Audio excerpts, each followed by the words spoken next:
And if you didn't come, sorry, maybe next year. I think anybody that didn't make it, that couldn't come, they have to be here next year.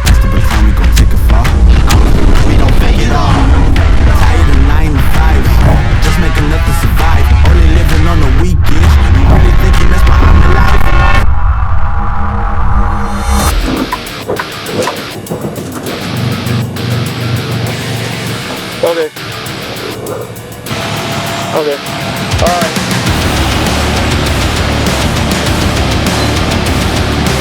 Alright, let me know for sure. As soon as you know.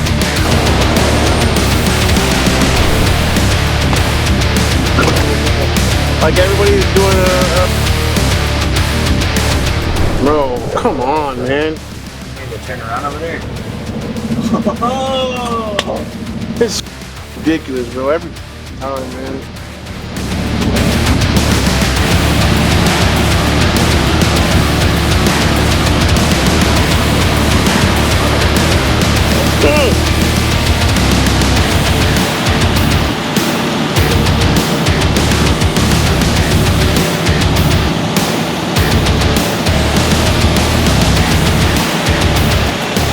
Bro, it's like when you're playing Frogger with all these semi-trucks. Unbelievable.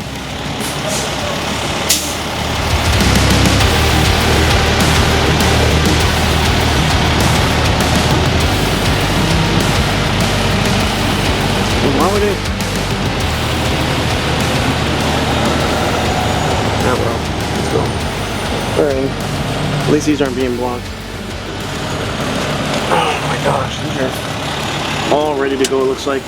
Alright, so Jamie Jeffords is asking, how is that even legal to tell a private citizen who they could deal business with? Alright, so this is a good question. I mean, I've talked about this on the channel a bunch of times, but at the end of the day, like, these cities... For those of you wondering, really how often does Josh deal with this?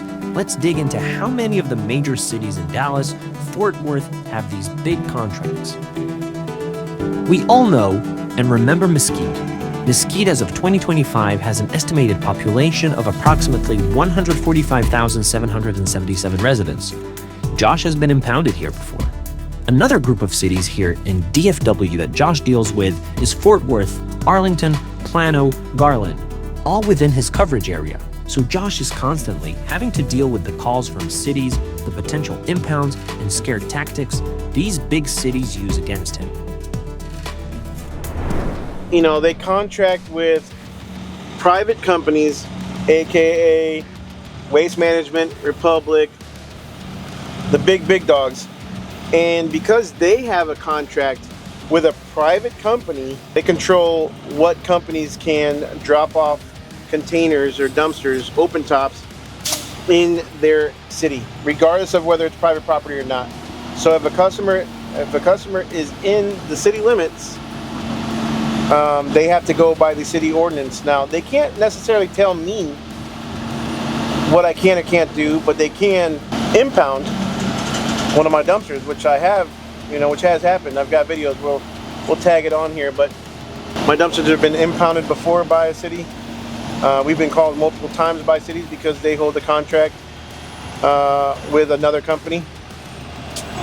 And if I were the homeowner in a city that would not allow me to choose which provider to go with, this one's heavy, I would be livid. And so I'm glad I live out in the country. No city can dictate to me what I can and can't do, or who I can and can't contract. It's like a city telling me that I can only do, have a internet service provider with, like Verizon, let's say, or AT&T. It's ridiculous, and it's a monopoly, honestly, but it should be against the law, in my opinion. But who am I? We've tried to fight them. I've been threatened off camera. I've been threatened by some of the big companies to take away my privileges from dumping at certain landfills if I continue to fight it, which I'm not stopping it. or I'm not going to allow them to threaten me or scare me. But at this point, I can't find an attorney, and there's not much I can do. So I just continue to run my business as I see fit. And if a city wants to threaten me, well, we'll get in there and we'll take it out when we can. Otherwise, impound it, and I'll pick it up when I can. Now we're gonna zigzag through here again and get out of here. We got our networking meeting we've got to get to, which we're late, but we're still gonna make it because it's important to be there.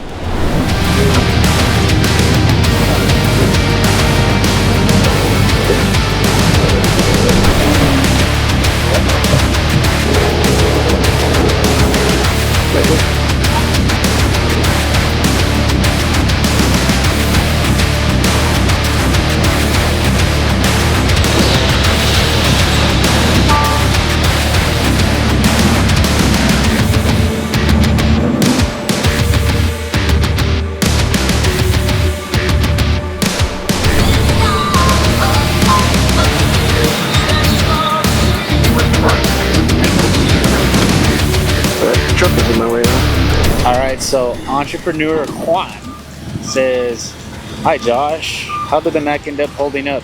Review after 2 years?" All right, so the Mack has been a solid work truck. I'm not gonna lie. Had a couple of little electrical issues that I've had issues with over time, and it still kind of keeps going off the ECM, but it's not mechanical, and we continue to roll it like that every day. So it's been a solid truck. I'm happy with it. Is it really comfortable? No. But is it a good work truck? And it's pretty heavy duty? Yeah, I mean, I have it. I can't complain. We've been lucky. We've hit, I think we're right at about 130,000 miles, give or take. He didn't move this truck. But yeah, we're right at, they coming? Yeah. Right at about 130,000 miles in that truck, so we put it to use.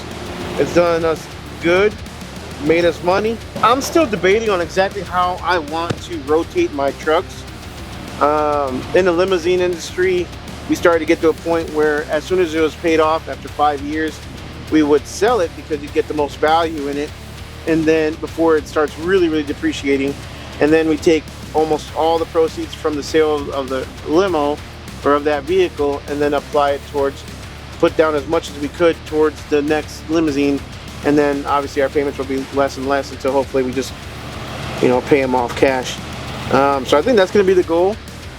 I think right at the 5-year mark or the 60-month mark, when it's paid off, is when I'm going to sell it and then put a large down payment onto my next truck. And that's how I'm going to be constantly just kind of updating my trucks. Some companies do it after every 2-3 years. They don't have a vehicle older than 2 years old or something like that. Always keeping vehicles nice and fresh and rotated. I'm not there yet, but I think it's a good idea to have a plan on how to rotate your trucks and your equipment. Oh, it should be all right.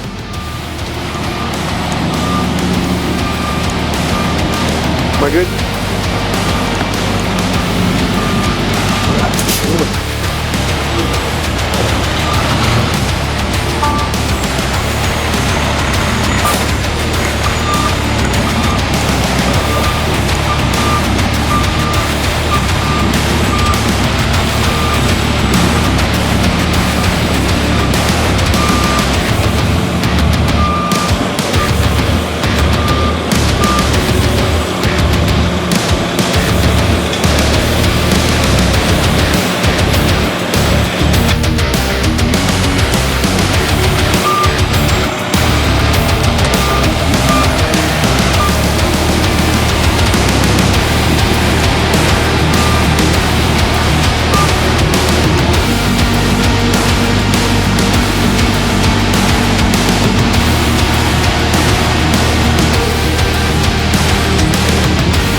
Boys going to the butcher.